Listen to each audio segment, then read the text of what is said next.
Authorities in Northern California today delivered the news that many women had waited a quarter century to hear. There is an arrest in the NorCal Rapist case. The suspect is a married man who's been hiding in plain sight.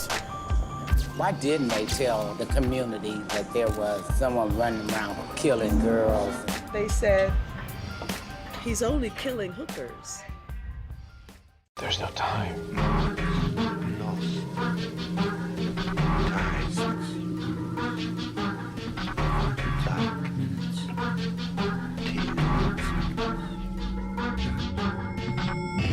The time is 13 o'clock.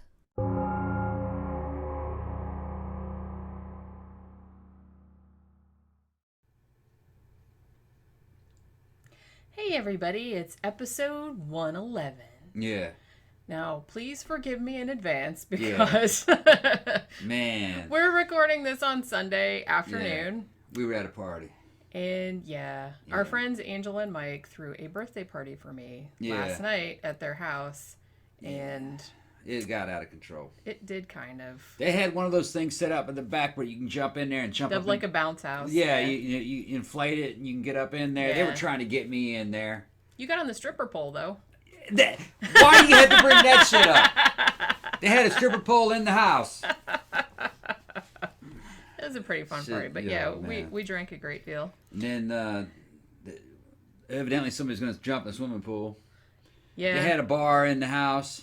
Yeah. Yeah, I like a house that got a bar in it. Yeah. It Yeah. had a bar. Yeah. We left a couple fifths of booze behind too as a gift. Yeah. Yeah. Left them and some. they had Keela there. Hell yeah, they did. They had some of that Patron. Yeah. So I was partaking in Patron too. Yeah, they had a bunch of. So there was a lot of people there. Actually, it was really fun. Yeah. But yeah. So I'm kind of DJs and shit. And yeah. So I'm kind of a little like there was some Florida. still. Florida happened. Yeah. Some Florida happened. Some Florida happened. That's a good way of putting it. But yeah, so I'm just saying I'm gonna try and keep my shit together. We'll see. Some woman brought some food. Okay, it was a turducken. A turducken. A turducken with crab legs sticking off of it and a big tail made out of sausage. She had it hooked up, looked just like one of the face huggers from fucking Alien. She opened it up, and there was like my face hugger sitting in there, and I could smell that crab boil coming out of there. Man, it was good though. I had some of that tail. I drank so much that It looked gross though, man. It looked like that damn thing out of Alien with big crab legs coming off of it. They had shepherd's pie and they had brownies and pineapple upside down cake and stuff. I'm like, oh yeah. Yeah, I'm sitting there talking about my diet. I know. I'm on a diet, goddammit. On a diet, goddamn. I think, well, yeah, it's like we got there fairly early and it's just like, yeah. I was like, oh, I'll have a couple drinks and, make rounds and talk and stuff and then I'll eat later. And by the time it was like 4 hours had passed and I was like really drunk and I didn't eat anything. I think I ate one chip with hummus on it. Yeah, I got fucked up on this big old thing where I was talking about Tom Baker, Doctor Who. Going on and on about each episode's of Robots of Death and the talents of Wang Chiang, and they're looking at me with their mouths open. They don't know what the fuck I'm talking about. I'm fighting over Doctor Who. Grown man. Fighting over Tom Baker. Fighting in defense of Tom Baker. That's like the whole of YouTube is dudes fighting over stuff that doesn't matter. Felt like a damn man-child and shit. I can't control it. I know you So can. I can't, I know you can. I love you can't, anyway. I can't control it. And you know what I mean? I would have actually kind of liked to have had a drink for this episode. I would too, but I'll probably just fall asleep. It'd be bad. Yeah, I'm not gonna. Yeah, I'm just gonna try to just muscle through it. Like I said, I don't think I'll get drunk. I think I'll just doze off. And we're very tired, but hopefully this will be an entertaining show. What's this episode about? We're actually doing this is 2 requests, and we've had this requested multiple times. We're doing the NorCal Rapist, which is also the news story because I don't know if you guys know, but there was some big shit happened. Yeah. And we're doing another serial killer that I had never heard of, and somebody requested it. The Grim Sleeper. Okay. So, we're going to do those 2. Okay. So I think it'll be... God. You all right? Chest burster. That fucking face hugger was That's there. what happens when you eat a turducken that me. looks like a face hugger. It's going to come right out your chest. If you don't know, if we have some foreigners in there, know we might have some people from Yugoslavia and all these weird Eastern European countries, they may not know what a turducken is. It's a turkey inside of a duck inside of a chicken. No, how does it go? Or wait. What's the biggest thing? The turkey. It's a turkey. So it's a turkey with a duck with inside a duck in it and a chicken inside that.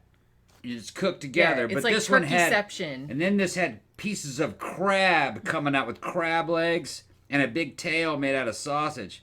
Yeah. Sitting in a bright red pool of what looked like blood, but it was crab boil and potatoes and shit. It was weird. It was I think there was cheese involved in there somehow too. There was cheese involved. Yeah. That makes everything good when cheese is I'd involved. been drinking, I'm not sure exactly what it was. I ate it anyway. I don't give a shit. I just grabbed a leg and started, trying to get some crab out of it. The leg was cold though. It was a fun party, is what we're saying. What little of it I remember. Yeah. But yeah, so, okay. Getting in trouble. Yeah, so let's do like a couple of little shout outs. One thing that I wanted to say that hopefully you guys will find this exciting.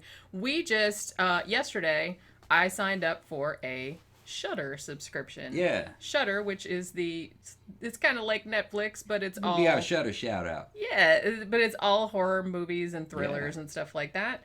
And it's only $5 a month. Yeah, and it's worth it. Yeah, because It's like worth I've it, been scrolling through there, I'm like, holy shit! Like a whole bunch of the movies that were on the list to review for the show were on there, and then plus there was a shit ton of other ones. Phantasms, all of them except Phantasm. I think it didn't have Phantasm 2, but it had all the other ones. It had the I got the Phantasm 2 on Blu-ray. Fuck them, I don't care. Yeah, well, we watched Phantasm 3 yesterday. Actually. It was good. Yeah, I liked it. Yeah, but we probably do a review of Phantasm 3. I think it's worth a review. Yeah, I liked it. I liked it very much, and but we'll it's probably good watch the food other for ones thought. too. It's a good food for thought, and I'm talking Thomm Shitty Movies on Facebook. I'll drop some shit if you're able to meet my stringent standards of going on Thomm Shitty Movies, because it's a closed group. It's a big if. Big if. You know what I mean?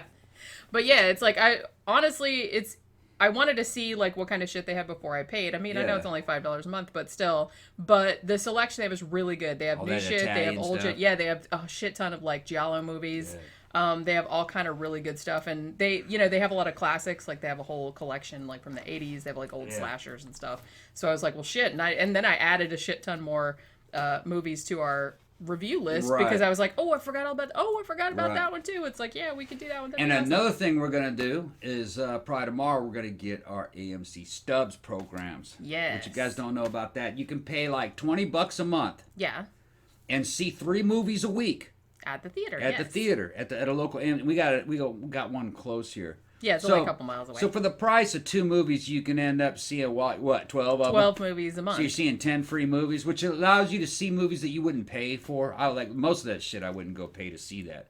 But if it's just on the program, to get out of the house during the afternoon, you go down there and you go watch a movie. See a movie, and then you don't feel like then you don't feel like if it sucked, you don't feel like you wasted your. And I'll be able to like update, through my little what do you call it, my tablet. I can get on my tablet and update Thomm Shitty Movies. To give recommendations or say see this one or don't see this one.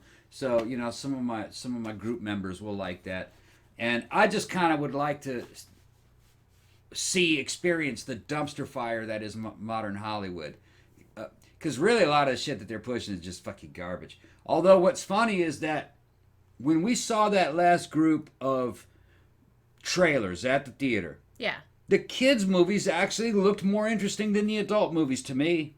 I have to say, I kind of want to see that. I want to see that. I want to see how the Grinch Stole Christmas remake. Grinch Stole Christmas. That looks adorable. Yeah, look. Some of the adult stuff, you just look at, you just roll your eyes. Like I don't know. It's just kind of like.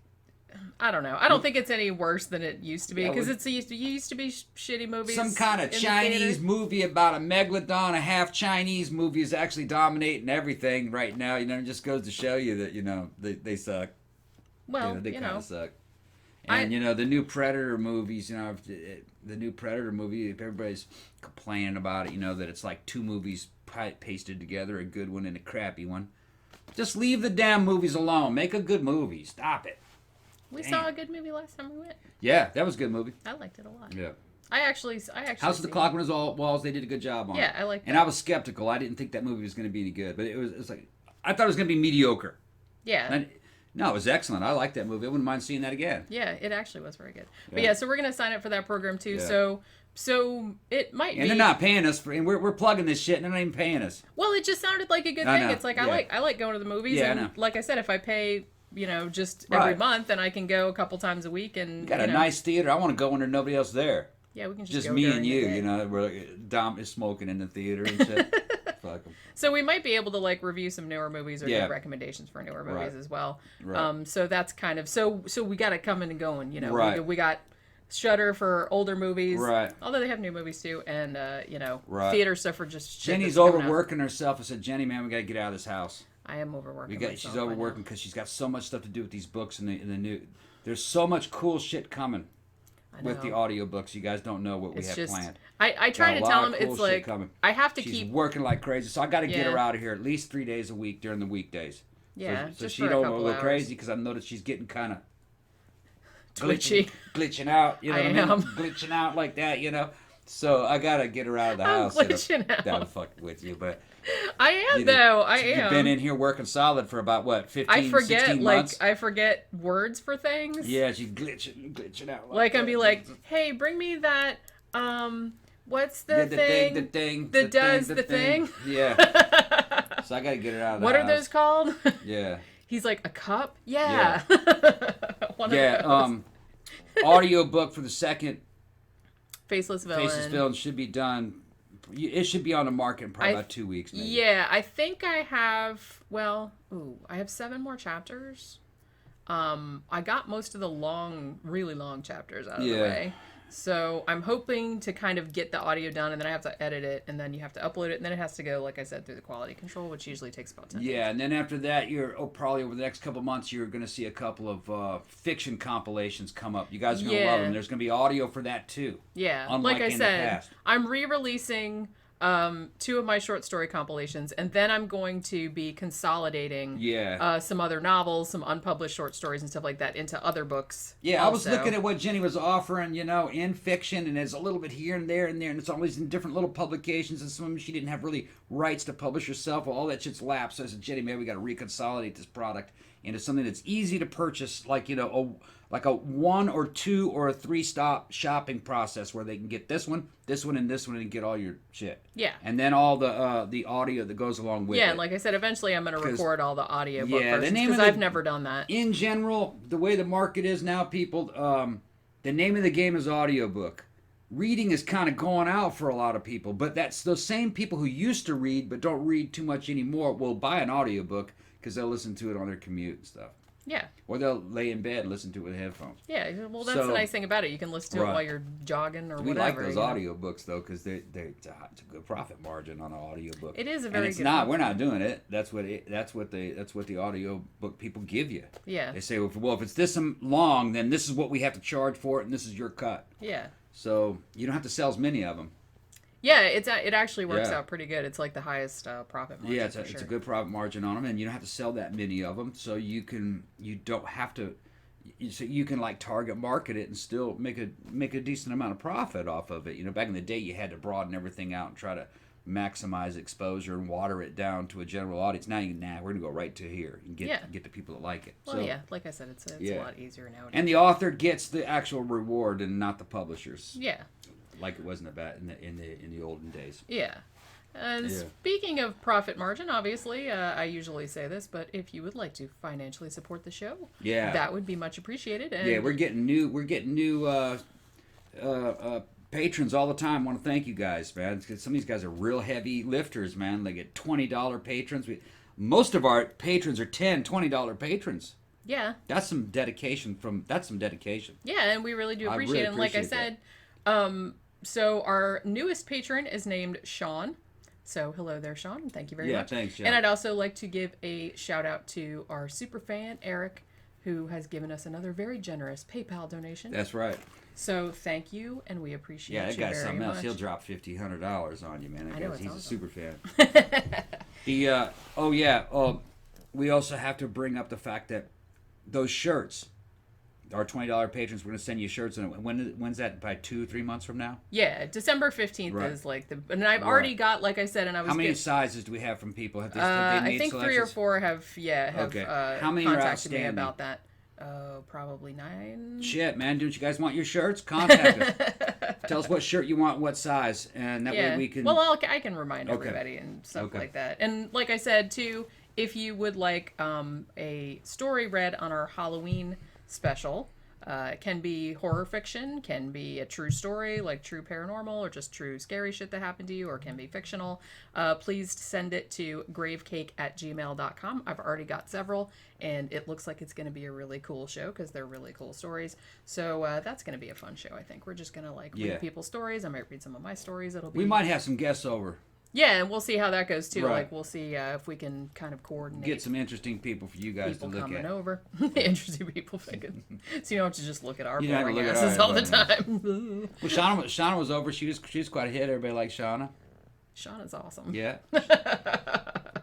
We love Shauna. Yeah, we might have some people over. Yeah, and also, if you didn't see our last movie review, I forgot to mention, it was Evil Speak, where a guy summoned Satan using an Apple IIe. Yeah, like you do in the 80s. For a second. Yeah, see how this is going? Yeah. You can't do this to me, man. Yeah, Don't leave me I gotta hanging. Snap out of it. Okay, all right. Don't leave me hanging. Okay. Maybe we should go get coffee. No, it's gonna be all right. It's gonna be all right. I actually thought about it. We had some left in the pot. We should have made some iced It's gonna be all right. All right. So since like I said, so many people requested that I do the NorCal Rapist. Yeah. And it kept kind of getting shuffled around. But then, just last week, as a matter of fact, bitch got caught. Yeah. Through DNA, just like they did like what's his fucking name? Golden State Killer. So Yeah. I said, so we're going to do this show about him, and it's also kind of serving as the news story, because it's like recent as fuck. Right. He only just appeared in court for the first time, like his arraignment was September 24th. And that's, first time he turned up in court. He hasn't entered a plea or anything like that, but they've matched his DNA to a couple of the crime scenes, and it kind of does look like it's him. Yeah. The guy is 58 years old. His name is Roy Charles Waller. He was married. He lived in Benicia. And he actually worked in the safety office of UC Berkeley campus. It's funny because I saw like news stories about it, and they were like, "Oh, how ironic that he worked in the safety office and he was a fucking rapist." But he didn't have anything to do with the safety of the students. He worked in he did like training programs for like the forklift drivers and shit like that, like the heavy machinery. That's what he did. So it was that type of job. So I don't think he really had much contact with the students. Now this motherfucker, this alleged motherfucker, I guess I have to say because he's not convicted yet, but he is responsible, they think, for at least 10, 11 rapes that occurred around California starting in 1991. It was like from 1991 to 2006. Now, those are just the ones that they know about, right? It's like there might have been some other ones or some women that didn't report it, or, you know, who knows what happened. But he apparently was going around doing all this shit. And he was actually not a suspect until 10 days ago when they found him on GED match, just like they did in the Golden State Killer case. They haven't said what relative of his it was, but they actually, you know, made a family tree from the DNA, and then they worked backwards, and then they did the same thing where they went through his trash and got a straw and, you know, shit like that and matched it all up and everything. So he had not been on the police radar. He was not a suspect until they found him through the DNA. So like I said, it started in 1991. The first attack that they know of that was him happened in Rohnert Park. I believe the victim's name, they had it like there was a blog that I read that had kind of a breakdown of all the crimes and stuff, and they actually used pseudonyms. But I saw this woman on TV, like, talking about how happy she was that they had caught him. And her name is actually Nicole Ernest Pate, because she was there in the courtroom. So I think this was his first victim that they know of. She lived in Rohnert Park. Now, this is, like, really scary because this dude did, like, some Golden State Killer type shit where this poor woman, she comes home from work. She's, like, really tired, really exhausted. She just goes in her condo and forgets to lock the door, doesn't lock the door because it's not really that late. And then she falls asleep on her couch, and then she wakes up and dude's pointing a gun to her head. And then he marches her upstairs, he ties her to the bed, and he's there for several hours raping her. So she's like tied up with duct tape. Apparently some of them have blindfolds on too. He always wore masks. It was usually a Mardi Gras mask or sometimes a ski mask. So, and then he would come in, he would rape the woman. Then he would go downstairs and go through all her stuff, like just, and steal shit. He would steal ATM cards, shit like that. They actually had him on surveillance. I believe it was might have been the 1997 attack or might have been a later one where he was wearing a Mardi Gras mask and he was draining the girl's account. Damn. So I guess in that damn mask. Yeah. Shit. So they have surveillance footage of him in this mask. So that's that's the creepy thing. So that was the first victim that they know of, as I said. So he didn't kill her. No. Okay, he didn't kill. He's just a rapist. Serial rapist. Okay. He's a serial rapist. The NorCal Rapist. Right. That's why they call him that. Right. Yeah. Yeah. So well, sometimes they do kill him. Yeah. But this guy doesn't. He's not a serial killer. Then he's a serial rapist. Yes. Which is similar, but. Yeah. He's not killing them. Right. The shitty thing, too, is a lot of the women that were victims said that he was real sarcastic toward them. Like, the first victim, she said that, the first thing, before he raped her, he, like, had her all tied up and everything. And then he said, it's not going to be so bad. And, like, he put music on and shit like that. Like, it was a fucking date or some crap. And then, like, afterwards, before he left... The victim said that he said to her, "You shouldn't leave your door unlocked. Somebody will come in and hurt you." Oh. And I'm like, oh my, that makes me so mad. He's projecting what he does on other dudes too. He said, "Hey man, your fault. This shit happens. There's guys like me out there." Yeah. God. Which he's right. There are guys like him out there. He's one of them. Yeah, but it's like, oh my God, what a fucking tool. Okay, right. So anyway. So then there actually wasn't, now she said that she did report it to the police at the time. She said they didn't really believe her and they didn't do much about it. They thought she might have been making it up. Yeah. I know. It's maybe they just thought that it was so unlikely or something. Weird. Yeah, they couldn't imagine it actually happening that way. I guess. I don't know. Well, what it is this type of rape is rare. That's why we're talking about it. Yeah. Mostly it's, accusations between people that know each other. Yeah, I mean, acquaintance rape is a lot more... or some kind of weird date rape type thing. So the next attack that they know was him actually didn't happen until February of 1992. Now, this happened in Vallejo. So he's going from city to city. They're not all in the same city. Now, it should be noted that his victim profile, he almost always targeted petite Asian women or... white women between 20 and 30 years old. Always they lived alone, or it was just two women that were roommates. You know what I mean? Some of them were like college students. Like I think a couple of them were UC Davis students that lived together in an apartment. McDuff, I think his name was McDuff or McDowell. Yeah, that one. He targeted, I think it was McDuff. He targeted real small women too because he could handle them a lot easier. Yeah. They couldn't put up a fight. I guess so. Yeah. But yeah, so this second victim, this was in Vallejo. This actually happened in the early morning. She got up very early in the morning to go to work, as she usually did, so I'm presuming it was still dark. She gets out of bed, she's walking down the hall of her house, presumably to the bathroom, and the dude jumps out and, like, grabs her from behind. So he was, like, in her house, like, waiting for her. They think that he might have been, like, picking the victims ahead of time and, like, kind of stalking them. They didn't really make it clear. I read some newspaper articles from the time that said, that the guy seemed to know details about them that suggested that he had been stalking them for some time prior to attacking. So it might be a case, like I said, like a Golden State Killer situation where he'd like watch him for a few days or like before he set it up. Yeah, it's kind of like the BTK. He would talk about he would go into trolling mode. Yeah. And that trolling and hunting mode of watching them was part of their ritual, He said evidently he liked that just as much as the actual commission of the crime. Yeah. Something like the anticipation of it. I guess it's like a whole... It's almost kind of like their version of foreplay. Yeah, that's fucked up. Yeah. This is fucked up. But yeah, so this second woman, like I said, same deal. He tied her all up. Now, she actually fought with him. He was wearing a ski mask.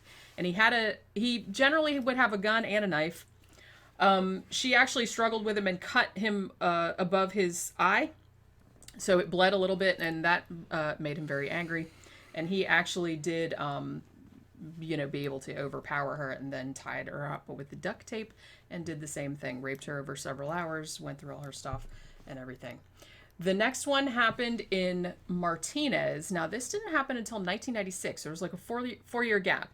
Like I said, they don't know if he really did wait 4 years or if there was other ones in there that were unreported or that they haven't linked to him or whatever. Nah, he was active. Yeah, I'm kind of thinking that that's probably the case. He was doing something else, but they just don't know that was him. Yeah. So this wouldn't surprise me if he's killed some of these people, because he might. Very well may have. They just don't know about it yet, right? Because usually this kind of behavior does lead to serial murder. This is where serial murders come from. Yeah. Most of them come from this kind of shit. So I think he killed some of them, but maybe he wasn't totally into it and tried to avoid it if he could, but would do it if he had to. Yeah. For all you know, he's killed maybe 2 or 3. Yeah, he very well may have. Right. I mean, because like we said, that's how Golden State Killer started out. He started out rapes. He did like 50 rapes that they know of, and then he started killing people later on. Like he was raping for many, many years. Yeah, this might have been one of those ones where he wasn't too much into the killing, but he did do it if he had to escape detection. Right. You know? And if you're doing it regularly, then that means those add up. Yeah. Before you know it, you're at 3, 4, or 5. Yeah. You know. But yeah, so this happened on Halloween night, 1996, as I said, in Martinez. This time, he came to her door pretending to be a trick-or-treater. He had a skull mask on, and she opened the door thinking it was that's like some shit out of a horror movie. Yeah, can you imagine? Holy shit. Trick-or-treat. Oh, by the way, I'm a rapist. Yeah. Damn. Fuck, man. It's like something out of Scream. I know, it's like freaking me out. It's going to give me nightmares. But yeah, so same deal. He had a skull mask on and came in there. Now, the same thing happened to her. Now, in this case, I don't know if he did this in any of the other cases, but about 20 days after he raped her, he called her. Now, she couldn't see his face because he had a mask on, but she recognized his voice. And he called, and he basically said something like, now, see, some of the articles said that he called to apologize, but to me, it didn't sound like an apology. It sounded like he said something to her like, you're really a good person, or something like that. Like, oh, it wasn't your fault, or something like that. I don't know what the fuck he was trying to Sounds like say. He's got pangs of guilt. Yeah, I think that's probably the case. But either that, or it's kind of twisted around. Maybe he had this twisted fantasy that if he were to apologize, she'd forgive him. He could go on a date with her. Yeah, that could be as well. That could have been something like that. I wonder if his wife knew about all this crap. I bet not. They haven't talked to her. She wouldn't answer the door. And like I said, this dude and the wife, the neighbors didn't really. They interviewed the neighbors and stuff. It was a very nice house. They had nice cars. They had a Mercedes. They had an Escalade. He made quite a bit of money. He made $70,000 a year, at his job. And I don't know what she did, but the neighbors didn't. They said they seemed totally normal. They said they kept to themselves. They're like, we see him out on the weekends. He's always tinkering with his cars and motorcycles, because he was like a mechanical guy. And, or he's out watering the plants, like watering the tomatoes, but it's like, it's just weird. But, his fucking neighbor, they interviewed one neighbor, like a woman that lived across the street, who I think was an Asian woman. And she was like, I hope he rots in hell. Yeah. And I was like, yeah. So now the next attack, this happened, I believe the next one happened in Davis, and this was in 1997. Now, this one was, he was wearing like a Mardi Gras mask, and they know the date of this one because at 7:30 a.m., this is when they got the surveillance of him with the mask, like at the ATM, like draining his victim's account. Now, the next one happened like way north. This one happened in Chico. And this one was, I think this was actually in 97. Now, this girl, this is actually how they ended up catching him.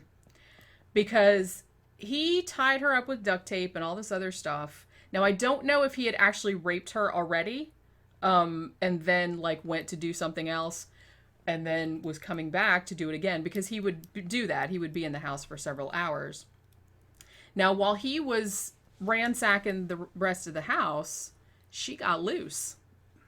And now he had left a pair of scissors on the nightstand that he was cutting the duct tape with. So he came back in, and he didn't have the mask on because he thought that presumably that she had the blindfold still on, but no, she had gotten loose and sat up. So he jumps at her, and she picked up the scissors and fucking stabbed him in the arm, and he just bled everywhere. Good for her. Yeah, that's what I said. I was like, damn, you go, girl. So he let her live. Yeah, he didn't kill her. Well, she saw him. Yeah, so for a second, like, she Okay. saw him because as soon as he walked in and saw her sitting up, he went like that, like, and Right. put his hands in front of his face, like, don't look at me, don't look at me. So so she stabbed him in the arm, and it bled everywhere. And he actually tried to clean up all the blood. Like, he took DNA. Yeah, like, he took all of the bedding with him, except he couldn't clean it all up. And I think he left a pillowcase behind that still had a little bit of blood on it. I guess he didn't see it. So that's where they got the main part of the DNA, from that girl stabbing him. Now, I believe she told him, she got him to leave. She's lucky that he wasn't as ruthless as a lot of the other ones. By the handbook, by the serial rapist, serial murder handbook, he should have made sure to kill her. Yeah, because she saw his face. Yeah. She was very lucky. Yeah, that's one of the things, but I can understand why she took the gamble, because she probably assumed that he was going to come back in there and kill her anyway. Yeah, because That's she didn't know. Probably what she didn't know. I mean, you would So have to it's assume. safe to assume that he's going to come back in there and kill you. Yeah, So you would gotta have fight to for your assume life. some guy that comes Right. in and ties you up and rapes you. I'm assuming that dude's going to kill me. I don't know what floor she was on. Had it been me, I wouldn't have gone after him with the knife. I'd have jumped straight, clean out the window. Yeah. Even if it was a 2-story drop. Well, yeah, it's got to be better. That would be a better bet on survival. Yeah. You might Than just going break in there your and try to ankles. fight him with a measly pair of scissors. Yeah. I wouldn't fight another man with a pair of scissors. You Yeah. know, not if he's of equal strength as me. It'd be better to just use your hands. Yeah. You Although, know, like I so said, that's no advantage really. He with tended to scissors. target very small women. So like that very, wouldn't, very that's short. not enough in her favor to win that fight. Yeah. I would have just jumped out the window. But, and made yeah. as much noise as I could and have everybody see me falling with the glass and hitting the ground and all that to make a huge scene so he'd run. Yeah. Now, evidently, there was another attack in Davis in 2000, but he fucked it up. So I guess, I don't really know the details of that, but apparently the girl reported that. Now, he would do it sometimes, too, when there was 2 roommates. Like, sometimes he would break in and he had a gun and he would threaten them and he would tie them both up and rape them both. That happened a couple of times. And then there was another attack. They think this was his last one, happened on October 13th, 2006. And so then at this point, they didn't know who it was, like I said. And I think the last one that happened in 2006, that was actually 2 women, I believe. They have a list on the Sacramento Bee newspaper. They did like a big long thing about it when he got caught, and they have like a little map of where all his attacks were. They think it's 11, although I believe they're trying to charge him with 12. I don't know if they have DNA in all of those, but the main source of the DNA was from that girl stabbing him with the scissors because he bled all over her room. So as I said, they have caught this guy. He appeared in court on September 24th in a cage, which, that's nice. He didn't really say anything in his own defense. They gave him a public defender. And they asked the employees and stuff that knew him. Like I said, they thought he was like a fairly normal dude. They had no idea that he was a rapist. They don't think that he targeted anybody at UC Berkeley.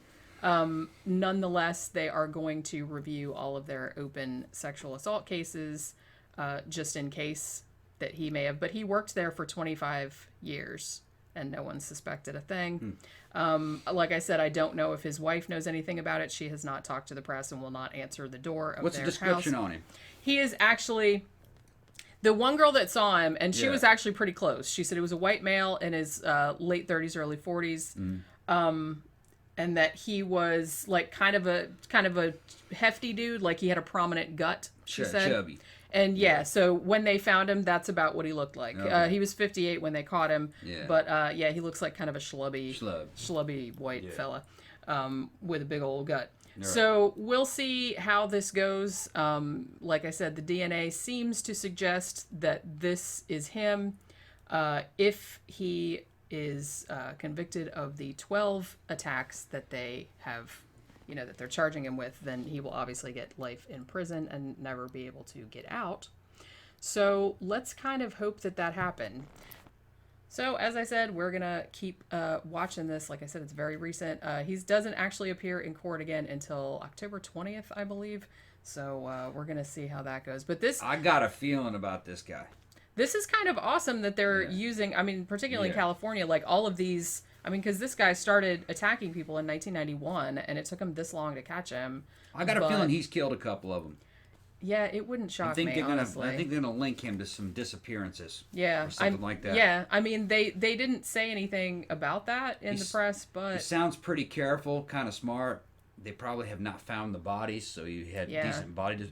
I think he's going to come under suspicion of maybe being involved in the disappearances of a couple of them. Yeah. Although, maybe not. That one girl saw him and he let her live. Yeah. But that's unusual. But maybe after that he wouldn't tolerate that kind of behavior and killed them. Or maybe he killed a couple before that, and then decided he wasn't going to kill any of them anymore. That he couldn't sleep well at night with it or something. So he let that one live. There's no telling. Yeah, but I got a feeling that based on what he does, I think he's killed at least one. It would be strange, like you said, because it does seem like a lot of serial killers of that type start out as rapists. And, and then later they will go on kind of drift into killers. Yeah, because like you said, although, her seeing him, like I said, she only saw him briefly. Maybe that had never happened before and he kind of panicked. Yeah. And like you said, maybe he did kill people after that because it was kind of a gap. Could be he was like, hey man, that's too risky. Next time I can't let him live. I got to kill him. That's what, because maybe that's what they would think. Could have been that he was losing sleep over that one that he let go. Yeah, because he's like, what if they catch me? Yeah, what if she wonder if she figures it out? What about that DNA? She can ID me, Yeah. I can't let that happen again. And then, time passes and he goes, I guess I got away with that one. I'm not gonna let that happen again. And then later one of them sees her. This is I'm killing this one. Yeah. Something like that, And like I said, they don't know the 11 that they have listed on the page. That's just the ones they know about. They said because one thing that his victims said that he would do was that, like I said, he seemed to have stalked them because he knew like a bunch of details about them. So he would tell them, I know all this stuff about you, and if I find out that you told anybody or called the police or something. So some victims might not have, like they might have been scared that he was going to come back and didn't report it. Where was he contacting them? Where was he first seeing them? I don't know. They haven't figured that out yet. Because the thing is that, he moved around, it seemed like. Yeah. He'd had the same job for a long time, but he kind of moved from town to town with his wife. But I don't know that, he didn't seem to target any students at Berkeley where he worked. Too hot. But yeah, so I guess he didn't want to shit where he ate. Exactly. Right. So he did target a couple students at UC Davis.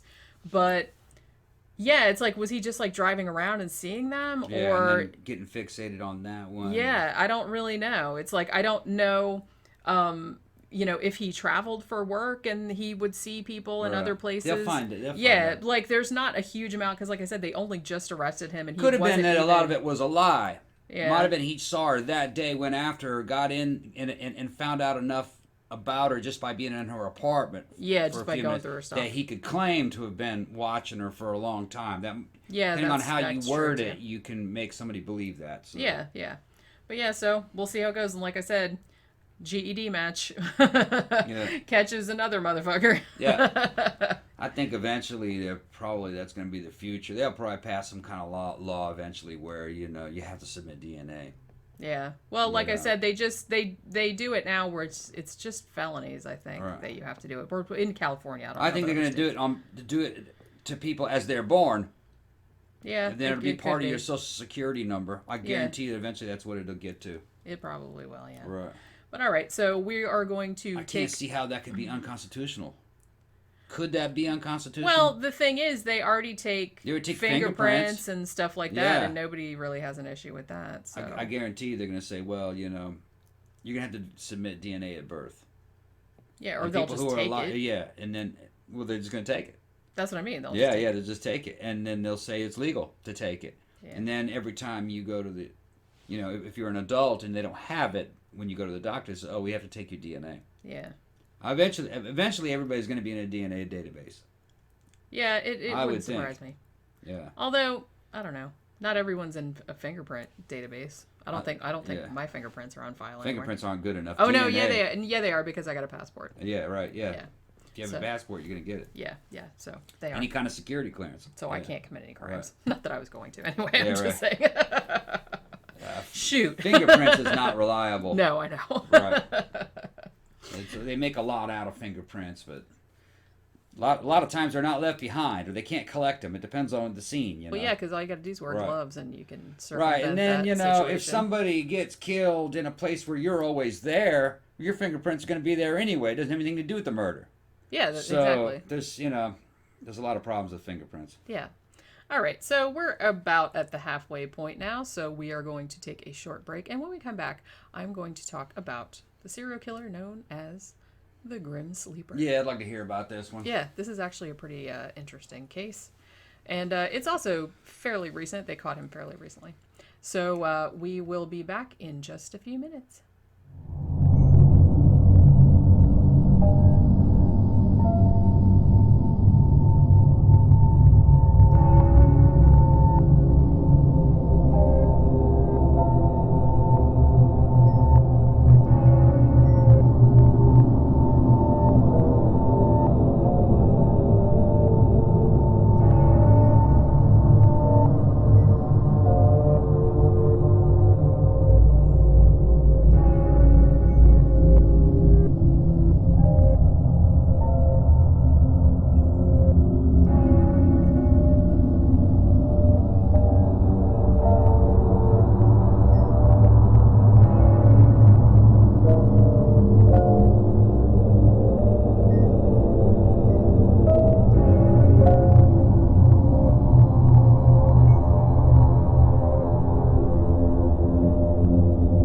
Everybody, Jenny's got some new shirt designs up, 4 of them, really good ones too. Atlanta Ripper, Who Put Bella in the Witch Elm, the H.H. Holmes Murder Castle, and of course Demon Child, because man said he could.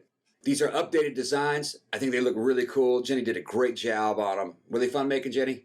They were very fun, and thank you very much. I think they came out very good. Yeah, they get really good. They're very high quality shirts. Jenny and I wear our own shirts at certain times when we're trying to put a spotlight on ourselves, and you can put a spotlight on yourselves. If you go ahead and pick up one of these shirts today, you guys are going to love them. Links in the description, www.zazzle.com at 13 o'clock. Yeah, so go check out our store at www.zazzle.com/13 o'clock.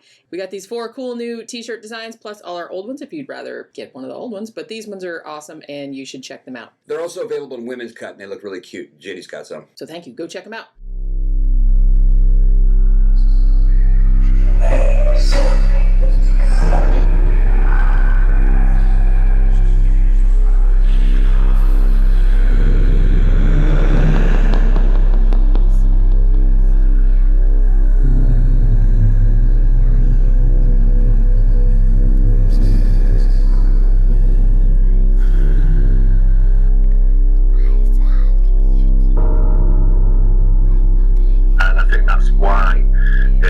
Significant because we are willing to put pen to paper and conclude at the end of the day that this house is very much haunted and will continue to be haunted for a very long time.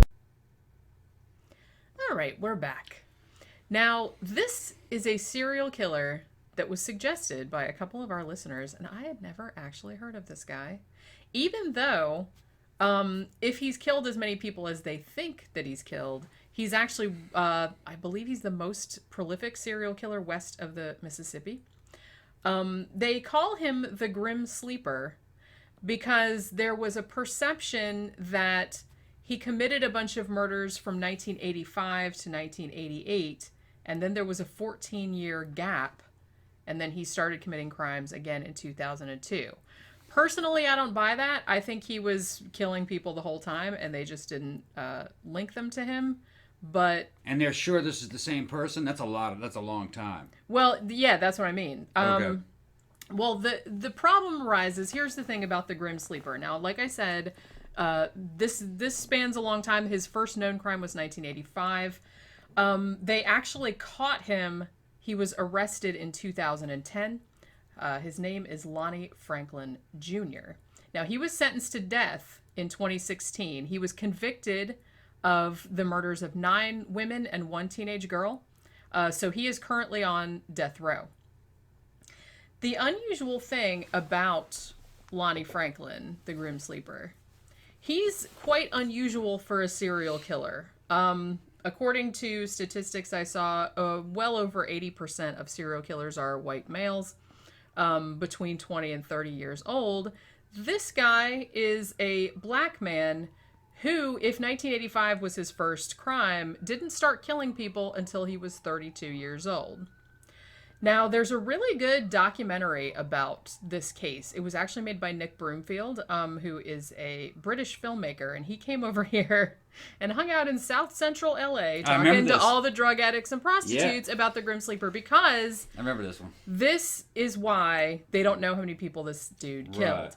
Because this whole situation started to take place in the mid-'80s in South Central LA during the crack epidemic. Yeah, it's not a normal serial killer environment. All of the victims were prostitutes or drug addicts of some type.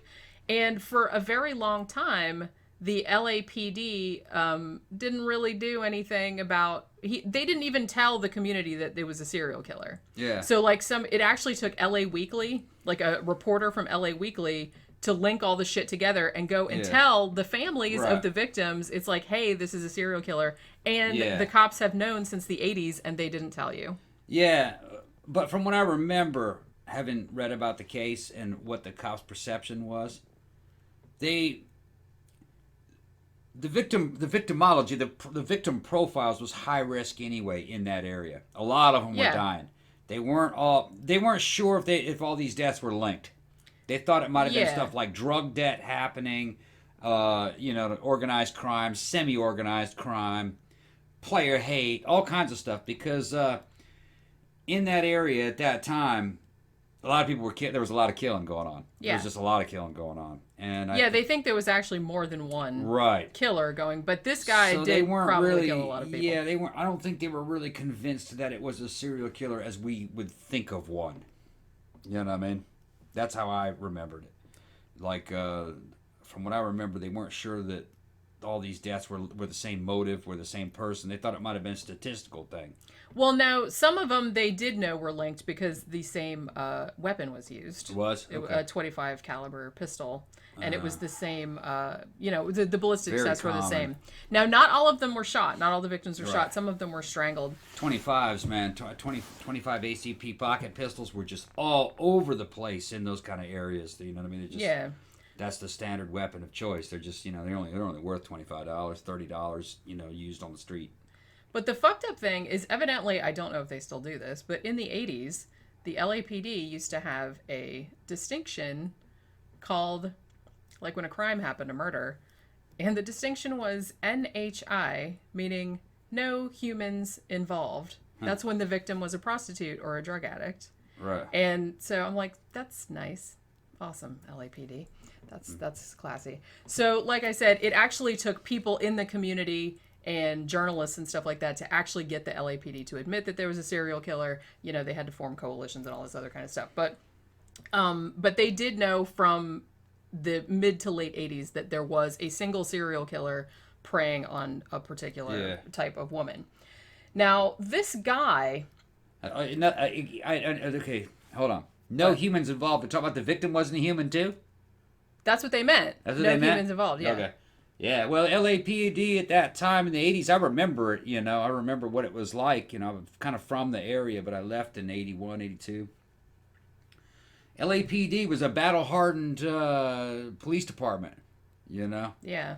It was a shrinking population. There was so much violence going on that they just were like, we can't control it. Yeah. Well, it does seem, like I said... Yeah, they gave up trying to control it, really. They were just trying to contain it. And that was kind of what had happened in Detroit. Detroit just became, cannibalistic. It consumed itself. A lot of it's gone now. They tore all the buildings down. Yeah. A lot of people just left. It's almost abandoned compared to what it was. Just dangerous areas, So I think these girls were just getting killed, and they were like, well, We can't stop it. Yeah, they were like, there was nothing they could do it. about it. And like I said, sometimes it was, I mean, he wouldn't even like really hide it. He would just like dump them in alleys and shit like that. Right. And, you know, so like I said, the cops did know, but they didn't tell anybody in the community. They didn't really seem to there wouldn't do be much of anything to do anything about it about anyway. it. Yeah, I understand. And, what you know, do. a lot of serial killers obviously do target prostitutes because, for that very reason, because they know the cops are not really going to investigate it to the same degree as they would if it was someone else. In those places and times in the areas, the police become a defeated organization. They just throw up their hands going, well, there's nothing we can do. Yeah, it does seem like that was the situation. Right. That's why it took them so long to catch him. Yeah, law enforcement can only do so much. They're easily overwhelmed. You can just look at history. Yeah. Once the crime rate gets to a certain level and they're just overwhelmed and they can't do anything. They just almost retreat and let it happen. Yeah. But as far as they know, his first victim was actually named Deborah Jackson. That was in 1985. And like I said, he probably killed more people between and then it was 1985 to 1988. And then they think that he did a 14-year gap. I don't buy that. I don't think he did either. And I don't think they're ever going to find out how many people this dude killed. He wasn't in prison during that time, was he? No. He had been arrested before, but it was for shit like car theft. Yeah, I remember the guy. Stuff the guy like was that. in a car theft ring. Pretty much. He was a selling mechanic. Parts. He was a mechanic. They'd steal cars and break them down and sell all the parts off. And he was in with a bunch of guys. And the other guys knew that he was killing these, or suspected that he was killing all these people. See, that's the thing. Like, I watched that documentary, right? And the thing is, they interviewed his friends and neighbors. Like, everybody... The weird thing about Lonnie Franklin is that everybody on the street knew him. He actually had the nicest house on the block. He had the most money. Like I said, he was a mechanic. He ran a car theft ring and shit like that. So he would give other people jobs and give other people money and stuff. Yeah. And and everybody knew him. Like he would be out in his yard like talking to all his neighbors and shit like that. Yeah. So they're talking to and he was liked. Yeah, everybody thought he was a great guy. Yeah. And so the weird thing about this documentary, one thing I noticed when I was watching it is, the filmmaker actually got in and interviewed like a bunch of prostitutes on the street and one woman that actually lived, that survived, that was attacked by him. Yeah. And was interviewing all his buddies and stuff. And his buddies at first were all just like, yeah, Lonnie was such a great guy and blah, blah, blah. Now, he was married. I don't think that I think the wife moved out at some point, but I think he was still legally married. He'd also been in the army, although he'd been out since 1975. But so what he would do, like he had a thing for photography. They weren't like pornographic really, but he would take pictures of women naked, like Polaroids and stuff. And then later he, got a better camera and stuff. He was really into it. And he would show them to his friends. Now, a lot of the women were, smiling, like, hey, pose and blah, blah, blah. But some of the photos that they found later, like the women looked like they were unconscious or possibly dead. So not sure. So some of his buddies said that they're like, yeah, he would show us these pictures of these women, and he showed us the pistol that he had used to kill. I don't know if the friends knew that he was killing them. I suspect that they may have known, but it was just weird how at the beginning they're like, we couldn't believe it when they came to arrest him. That they're like, we thought it was just car theft because that's what he was always doing. We couldn't believe he was a serial killer. But then, like, as the documentary went on and, like, as he kind of got more into talking to these friends, I feel like maybe the friends they knew that he was at least raping them and beating them up. I don't know if they knew he was a serial killer. I think they knew more than they were letting on at first. I saw the interviews with these guys. And really, it's not kind of the normal serial killer environment where you have people in some kind of secluded farm area and inbred looking kind of, but they're kind of like, everybody involved is kind of like, in a weird way, charismatic. They kind of got that ghetto charisma. You know what I mean? They're funny. That's what I'm saying. They're very funny, and they have really good communication skills, And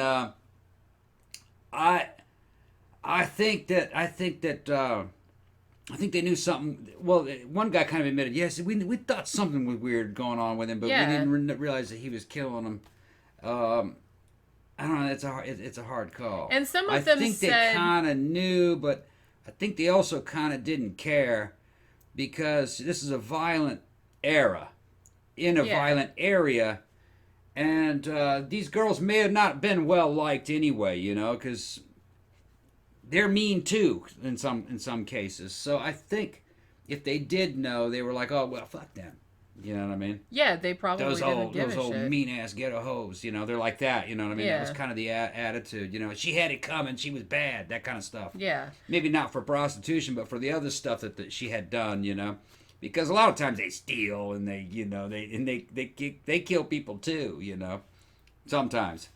But the interesting thing about it is, no telling what they had done. Like, his friends would be like, oh, Lonnie, he was a good guy and stuff like that. And then they'd say something like, but, if he got mad... he'd fuck you up. Right. So So I do kind of feel like I don't know if they knew he was a serial killer, but I'm sure they suspected that there was something. In places like that, the value system's different, okay?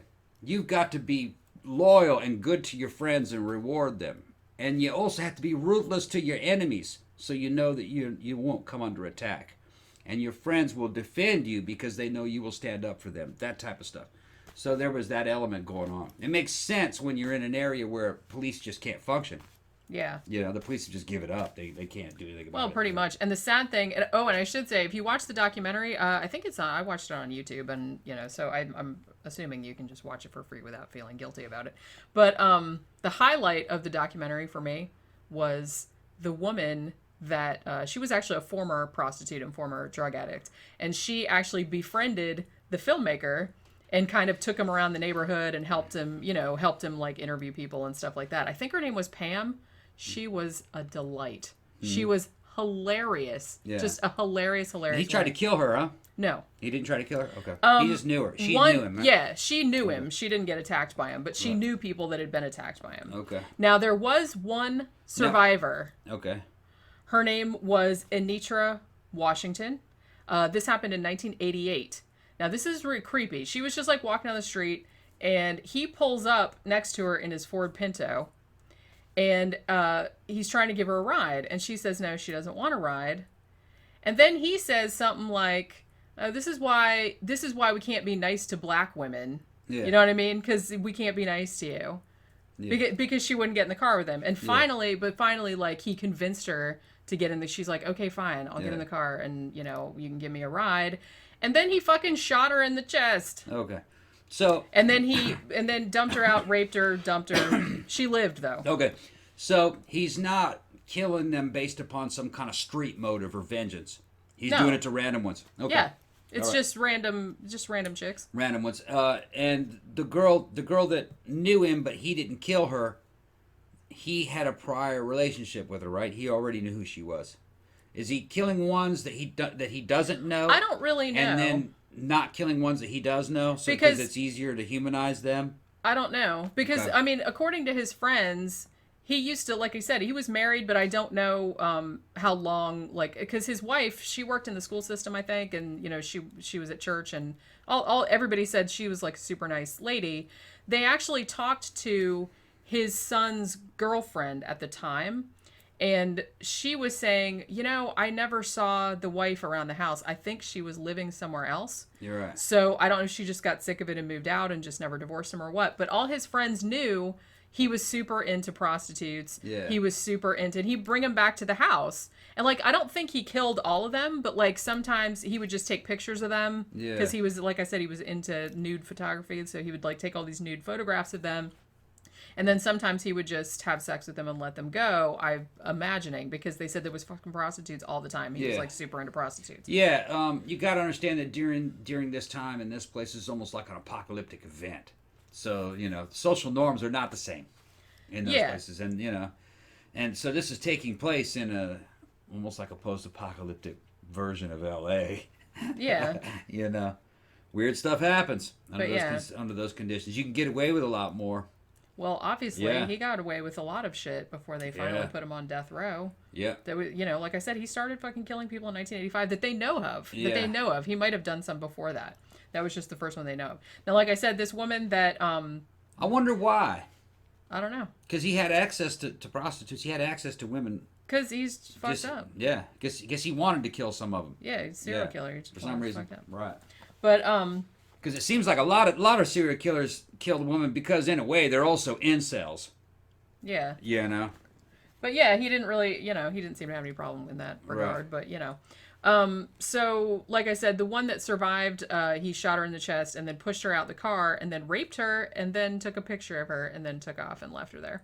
So, but she actually did survive. Now, the interesting thing, because we were talking about DNA and how it caught Golden State Killer and how it caught the NorCal Rapist, this was actually I believe this was the first case in California where they used this type of technique. What they did was they had DNA from some of the crime scenes. And they, he had been arrested before, Lonnie Franklin had, but his last arrest was in 2003, and they didn't pass the law that felonies had to give their DNA until 2004. So they didn't have his on file.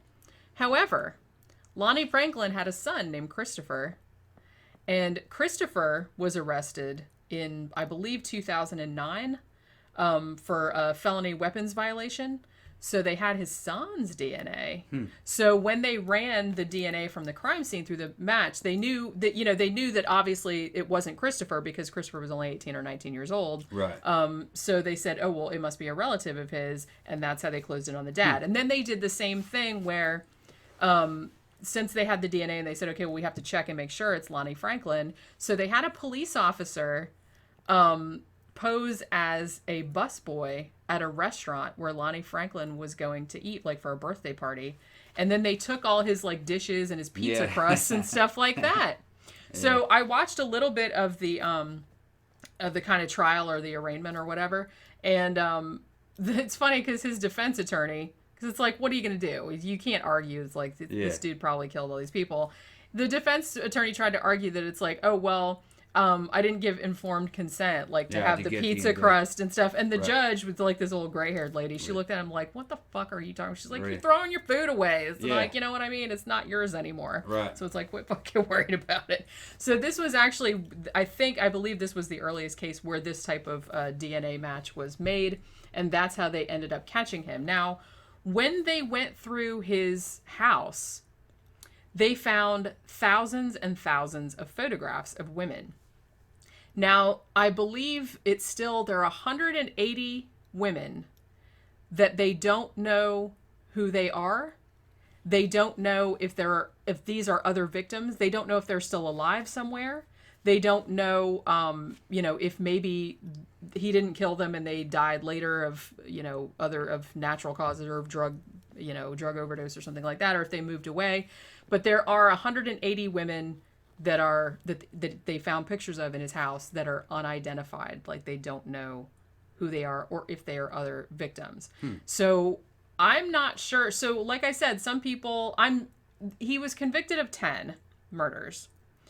But I've seen some say, well, at least 25, it's probably more like 25.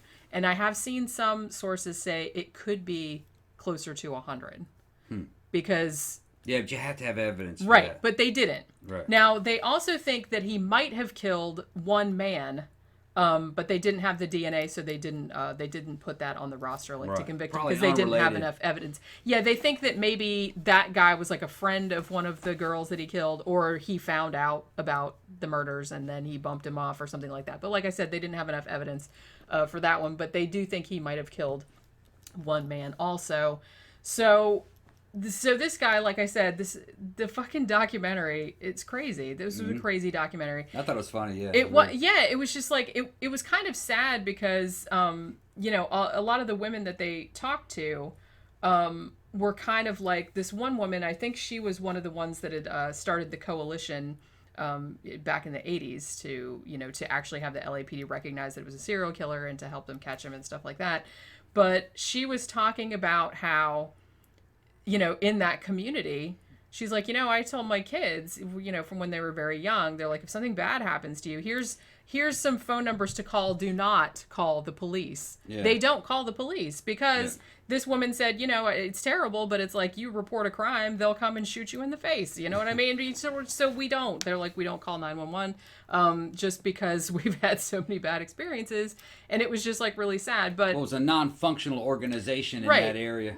So, like I said, it seemed like because there was so much of this shit going on and because, you know, particularly during the first run of crimes in the 80s, you know, there was the crack epidemic, and there was just like the neighborhoods were just, like you said, just non-functional. There was like just people dying of drugs and everything. The worst was during that crack epidemic. I remember it. Yeah. I mean, you know, they were just killing each other. It was like a war. Yeah. It was like a war, yeah. And it seems like so. I think the cops were basically they just kind of roped the area off and just allowed them all to kill each other. Yeah, and amid that, like I said, this guy, they didn't want to die in a crossfire, you know? Right. I mean, this guy, they think, killed between 25 and 100 women. Yeah. But he's not the only one. No, I mean, there were some other guys. Murderers. Because, like you said, you know, in that situation, there's going to be some dudes that take advantage. Yeah. Most of those homicides were drug-related in those areas. Yeah. They're fighting over drug money, over drug territory. Just arguments. Yeah. Fighting over who had better shoes. That type of shit. It was ridiculous. But, like, I mean, this guy, like I said, he really seems like a different... This is a different case entirely, because he really did seem to... To me, it sounds like he was kind of an opportunist. He's in a right. He's running organized crime with stolen car parts. He's got this thing for hookers. All right. For some reason or another, I mean, he's dealing with thousands of them, but sometimes he kills one. Yeah. And gets mad at her and kills her, and it doesn't matter. There's no impact on him because there's just no law and order. Yeah, because he knows nothing's going to happen. Yeah, he doesn't really care. He doesn't seem to me. Based on this evidence, he doesn't seem like a sexual sadist. He doesn't have a place where he's taking them or torturing them. He doesn't. It seems like it's just kind of a spur of the moment thing. Fuck you! I don't like you, bitch. Bow. Now I do. Now they did talk to one woman on the documentary. Yeah. Who said that? I mean, some of them he would do in his garage, right? So. What, the photo shoots? The photo shoots and some of the killings. And some of the killings. Wow. Okay. So this, according to this one woman, okay. she said that he actually took her in the garage and tried to slit her throat, but she actually ended up getting away. But I don't think she ever reported it. So an interesting thing too that might, that might lead us to believe that he actually had more victims was they said for a long time he worked as a sanitation worker and he could have just dumped the bodies like in the landfill and they would never find them. Like a lot of the ones that they know about, he just dumped them out of his van like in an alley or something. See, it makes me wonder, why is it he's dealing with all these prostitutes? Some of them have no problem with him, but every now and then he decides he's going to kill one. What's the difference? I don't know. Why is it some of them he wants to kill this one when other ones he doesn't care? It's not normal for a serial killer. Usually they want to kill all of them. Well, I don't know about that. You don't think so? He might have some kind of fetishistic... I mean, the fact that he is so into photographing these women in these particular like sexual positions, and he, like I said, some of the photos that they found in his house, he took pictures of the women either when they were unconscious or when they were dead. They couldn't tell. Right. So there does seem to be some kind of fetishistic element. So maybe it's just like he likes prostitutes, but every now and then there's one that just kind of strikes him in a particular way, in a particularly fetishistic sort of way. Because, and he's like, this one, I'm going to kill this one. Because normally when you look at a guy, say like BTK. Yeah. All right. He wanted to kill every single woman, I guarantee you, that he saw. He wanted to kill them all. Yeah. But there were only some of them he could actually get at. Yeah. And when he did get at them, he did kill them. Yeah. So it's almost kind of like this is a different situation. Like he can get at many of these women, or almost all of them. You said 1,000 of them. But every now and then there's a few of them that he wants to kill. Yeah. And it makes you wonder what is different about those women. That is, yeah. See what I'm talking about? I'd be kind of curious. Yeah. You see what I'm talking about? It's weird. It's a weird aspect. Yeah. It makes me wonder if there's multiple motives. Yeah. Like maybe he thinks she's got money in her purse. Maybe he doesn't particularly like something about her personality. I think it's probably that. Maybe he thinks this one is particularly bad and he wants to kill this one and that'll make him feel good to take this one off the street. That type of deal. Yeah. It makes me wonder if there's many motives when he decides that he's gonna kill her. Some of the prostitutes that they talked to that had actually serviced him, I guess, if you want to say, they did say that he was a sadist. Like he would do he liked to do like torture-y kind of shit. Like, but he didn't kill those. No. Yeah, some of them got away. So would they get away or he let them go? No, they just let him go. He just lets them go. Okay, so that's weird. He didn't kill all of them. That's still weird. It is weird, yeah. Why, if you're into that, why do the sadist type thing and then let them go? Yeah. And then some of them you kill. It's weird. It doesn't make sense. Yeah. Maybe he just was very disorganized mentally. I don't know. This dude just seems so weird. It's like there's so much about him that's unusual. Yeah, it's unusual from a serial killer psychology. Yeah, he doesn't have the pattern point of view. And I'm also, like I said, I'm also really curious about all of his friends and how much they actually knew about it. Now, some of the friends speculated that his son might have known what was going on. I don't know if they were implying that the son participated, because the son, according to the son's ex-girlfriend, she dated him in high school when they were both in high school.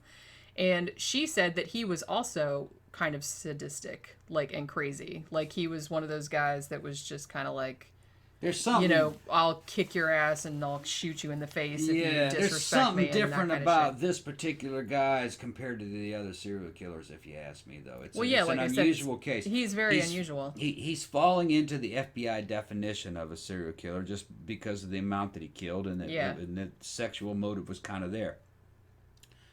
But in another way, he doesn't really conform to the known patterns of regular serial killer behavior. It's almost kind of looking like somebody with a very serious head injury who's in a post-apocalyptic environment and occasionally gets pissed off. He's got some fetish qualities to him, but he doesn't kill them all, you know what I mean? But every now and then he decides to kill one for some reason. He just gets pissed off and kills her. Yeah, maybe almost every now and then. Almost kind of like he loses control of his emotions, like a head injury type guy. Well, yeah, that's what and I then he's not a real serial killer, and you know what I mean? If you would compare him to the other serial killers, he's kind of like an artificially generated serial killer, just behaves like one. It's kind of what it seems like. That does seem like he might just kind of periodically go into these kind of like fugues or like rages or something. And then kills her. Because, like I said, most of his friends and everybody in the neighborhood were shocked that he got arrested as a serial. They said, "Oh, we thought he got arrested for car theft," but they all said, "Oh, he's a good dude." You know? He helps everybody out, and because it sounds like he's basically being satisfied. He's not an incel. He's got access to prostitutes. He can even do kind of fetish games with a prostitute and let her go and not have to worry about it. Yeah. But then every now and then he gets so pissed he kills one of them. Yeah, and we don't know how every now and then it is. Because, we don't know like how I said, so, all of these pictures they found in this house, and they don't know who these women are. It's weird in a way. It just sounds kind of like a thug in the hood, all right, who's got a bad temper, who likes some fetish stuff, and maybe has suffered a head injury, and every now and then kind of loses his ability to control himself emotionally. It's what it seems like to me. It doesn't sound like the normal serial killer development so far, you know what I mean, where you're killing animals at a young age, weird parental abuse, weird child abuse things happen to them, and then they start exhibiting this behavior in their teens, and fire starting or whatever. It doesn't really sound like that normal pathway. He'd been in and out of jail for theft and stuff like that. That's but, just because of his environment and his culture. And like I said, I don't know. They don't know if he actually started killing people before he was 32 years old. That's just the first one they know about. So he might have killed people before that, and they just never found them, or they never linked them to him. You know what I mean? I would think that if he was like other serial killers, he would have started this shit at 11, 12, 13. And would have gotten caught pretty early start pretty by young. somebody else, and they didn't call the cops in that area. Well, that would have been the 70s. There's probably a little bit more police influence in the area of the 70s. You know what I mean? They probably would have turned him into the police, or somebody would have killed him at an early age for trying to rape somebody's sister or something like that. You know what I mean? Yeah, you would have thought. Yeah, so it's just a weird case. He's a weird serial killer. And like I said, it's weird because I never, I write true crime, so I'm surprised that I had never heard of it, especially since he's so prolific, and they think that he killed like a lot more people. And he's on death row now for 10, so he's not getting out, obviously, but. They still the FBI released the 180 photos. It's like this really big. I'll put it in the video, like a picture of it. But of the 180 unidentified women, because they want to know if those women are victims, if they're still alive somewhere. So they want them to come forward, so they can kind of maybe try and pin some more shit on them, because they're not sure. We don't have all the facts. I don't have all the facts. I don't know anything about his early childhood. I just got a weird hunch that he's just not a normal serial killer. That he's maybe like not even a real serial killer, just more like multiple murderer. Yeah, he did. Like I said, he seemed to start later, and it just seemed like it's just such a weird. It's an odd case. Yeah, it might be that kind of 1 in a million. There might be head injuries or brain damage involved. Yeah. Yeah. But yeah, so I don't remember who it was that suggested that, but thank you for suggesting that, because that was like a fascinating case, and I had never heard of it. I think a lot of people haven't heard of it, even though he got like a cool name, the Grim Sleeper. Yeah. I remember watching the documentary. The documentary is quite amusing, actually. The documentary is called Tales of the Grim Sleeper. Like I said, the characters that they interview are quite amusing. Yeah, they do actually. Like I said, that I think her name is Pam, but she's wonderful. She was so funny. She just like cracked me up. It's a sad documentary because it's about like a fucking serial killer, but she really was kind of a ray of sunshine. From what I remember, his buddies, his friends, the guys they were pretty. They were real good storytellers. They were actually pretty funny too. Yeah. It's just that, like I said, that was the weird thing about it is like it starts out and they're all just like, he was such a good guy, blah blah blah. But then as the time goes on, he's like, yeah, he had all this. He showed me all these guns and he showed me these weird pictures of women, and they kind of knew a lot about it. Maybe it was a case of, they wanted to be in the documentary, but they didn't know the guy. So they were just kind of like, yeah, he was a cool guy. But then, like, the more they interacted with the filmmaker, they were like, yeah, maybe we should, like, tell him. I think they just knew the guy because they were working with him and they liked him. And then he started showing them weird stuff. And they were like, wow, it's pretty weird. Oh, yeah, she's hot, But, she's obviously just a woman posing for a photograph. Yeah, because that's what a lot some of them were. are kind of, they look like they might be kind of knocked out. But that's not unusual, really, For all they know, they were drinking and she, drinking and partying, and she passed out and he took a picture of her. But, yeah. He may have already kind of had permission to do that with her anyway. They were partying. Yeah, it's maybe something that wouldn't really occur to you. It's something not really real alarming for that, for the situation. Yeah. Because you wouldn't think, especially somebody that you knew, like your neighbor and stuff, and they just started showing you like stuff, and you'd be like, you wouldn't like immediately jump to, well, they're a serial killer, especially if you'd known them for a long time. No, they would be more like, boy, he likes those hoes. Yeah, and that seemed like that. Yeah, that was. Yeah, he likes them hoes. He spent a lot of money on those because hoes. They don't care. The filmmaker asked one of the friends that. They're like, well, did you think that was strange that he had all these pictures and that he showed them to you and stuff? No. And he's like, no. He's like, he was just into women. He's like, a lot of people are into women. We didn't think anything of it. It's like, it was a little weird, but it's like. But they were prostitutes, and they would, they'd pose for photos. They don't, Right, and it's like, so he's like, so we didn't really think anything about it. I don't think they thought they were killing him, but it was like a pretty weird case. All right, so I guess we're gonna wrap it up because we're probably getting to the end of the show. I'm so tired, man. I can't believe I made it through this. I can't believe it either. I don't even know if I made sense. Did I make sense during any of this? Yeah, I think you did. I mean, I'm kind of too tired to pay attention. I'm just kind of. I only had a couple of brain farts that I'm gonna edit out because I lost my place, like in the notes and shit like that. But yeah, so I know it is awful. So remember, if you like the show, to like, share, subscribe on all your social media, share with all your friends, tell everybody about us. It really does help a lot. If you'd like to financially support the show, you can go to our Patreon page at patreon.com/13o'clockpodcast, or you can go to our blog, which is 13o'clockpodcast.wordpress.com, and there's a link in the sidebar to a PayPal account, so you can give a one-time donation if you'd like to do that. Also, check out all the t-shirts and the tote bag we have for sale on our Zazzle store, which is zazzle.com/13o'clock. And be sure to check out our last movie review, which was the 1981 movie Evil Speak. And I think that will do it for episode 111. We will see you next time. Bye. Bye.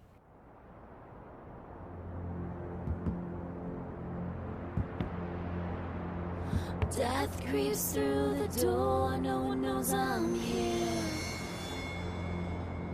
I'm nameless, set of faceless, set of fear.